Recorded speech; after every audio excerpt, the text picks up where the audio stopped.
Hello friends, welcome to my YouTube channel. আজকে আমি যাব পাগলাতলায় পুজো দিতে। তো আমি এখন আছি মামার বাড়িতে। মামার বাড়ির থেকে কাছে হয় মন্দিরটা, তাই মামার বাড়ির থেকে যাচ্ছি। আমরা টোটোয় উঠে পড়েছি, দিয়ে টোটোয় করে মন্দিরে চলে যাব একেবারে। আর মন্দিরে যেতে বেশিক্ষণ লাগে না, ওই 10-15 মিনিট মতো লাগে। আর এখানে আমাদেরকে নামিয়ে দিয়েছিল টোটোর থেকে। এখানে রাস্তাটা খুবই খারাপ, টোটো যাবে না, সেই জন্য এখানে নামিয়ে দিয়েছিল। তারপরে আমরা মন্দিরের সামনে চলে এসেছি। আর এটা মন্দিরের প্রবেশ পথ। এই যে মন্দির, এখানে একটা শিব ঠাকুর আছে। আর এখানে আমরা জুতো খুলে নেব, দিয়ে ওই সাইডে কল আছে, ওই কলে গিয়ে পা ধুয়ে নেব। পা ধুয়ে তারপরে মন্দিরে আমরা প্রবেশ করব। আর এটা হচ্ছে মন্দিরের বাইরে। এখানে বসা টসা যায়, ফল টল কাটে ওখানটায়। আর এখানে টিকিট করে নিতে হয় আগে, পুজো দেওয়ার আগে। আর এখানে মা দিদি ওরা সবাই ফল কাটছিল। ফল টল কেটে তারপরে আমরা ফল টল কাটা হয়ে গেছে, এবার মন্দিরে প্রবেশ করব। তো চলো দেখতে থাকো তোমরা।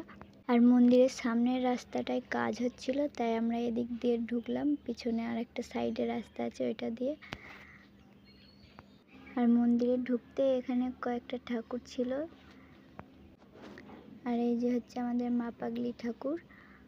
এই ঠাকুরগুলোর নাম হচ্ছে সূর্য, চন্দ্র, মঙ্গল, বুধ, বৃহস্পতি, শুক্র, রাহু, কেতু, শনি। উপরে লেখায় আছে, তোমরা তো দেখতেই পাচ্ছ। আমি এদেরকে পুজো দিচ্ছি, দুধ গঙ্গা জল ঢেলে দিচ্ছি এদের সবার মাথায়। তারপরে সবাইকে সন্দেশ খাইয়ে যাব মহাদেবের কাছে পুজো দিতে। তো মহাদেবের কাছে চলে এসেছি, এখানে আমি পুজো দিয়ে দিচ্ছি। এখানে সব ঠাকুরই খুবই জাগ্রত, তোমরা এসে পুজো দিয়ে যেতে পারো এখানে। আমি এখানে মহাদেবের মাথায় জল ঢেলে নিচ্ছি, দুধ গঙ্গা জল। আর মায়ের কাছে পুজো দেওয়ার সময় আমি ভিডিও করিনি, কারণ হচ্ছে ওখানে ভিডিও ক্যামেরা অ্যালাউ ছিল না। তো আমি আগে তোমাদেরকে দেখিয়েছি, তাও তখন ঠাকুরমশাই ওখানে ছিল না বলে। তো আমরা পুজো দেওয়া শেষে আমরা চলে এসেছি এখানে, প্রসাদ নিয়ে চলে এসেছি আমরা। এই যে প্রসাদ। তারপরে আমরা সবাই মিলে ওখানে মুড়ি খেয়ে নিচ্ছিলাম, ওই পাশে ওই বসার জায়গায় ওখানটায়।